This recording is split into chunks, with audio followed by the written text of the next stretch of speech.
Here's the news of the day. Avincis begins cross-border helicopter maintenance in Lisbon, strengthening its MRO base and investing in Portugal's workforce. Airlife Utah's first responder status enables quicker emergency air medical care, allowing helicopter crews to begin patient treatment before ground responders arrive, improving outcomes in rural areas. Advanced Flight has upgraded its yacht operations training with Helispeed's Bell 429 simulator, enhancing pilot readiness for complex superyacht landings and maritime conditions. Microflight and Skyports plan to establish electric air taxi vertiports in Melbourne, replacing tourism helicopters with zero-emission air taxis and exploring new landing sites. eVTOL Insights has opened ticket sales for its Advanced Air Mobility Christmas Party on December 5th at the Houses of Parliament, offering afternoon tea and networking in this iconic London venue.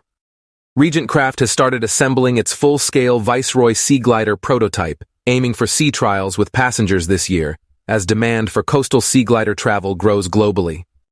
Parkin and Skyport's infrastructure have partnered to integrate vertiport parking facilities in Dubai, advancing multimodal transport and supporting the city's air taxi network by 2026. AirSprint has expanded its fleet with a 37th aircraft, a Cessna Citation CJ3+, enhancing flexibility and service for Canadian business owners seeking private jet travel. Bergen Bank has joined DHL Express's Go Green Plus initiative to cut carbon emissions using sustainable aviation fuel, supporting Kuwait's Vision 2035 sustainability goals. Chrysalis Biosciences is investing $239.5 million to convert an Illinois ethanol plant into a sustainable aviation fuel facility supported by state incentives under Illinois' REV initiative. To learn more, follow us on YouTube, X, Instagram, LinkedIn, or visit us at avfoil.com/news.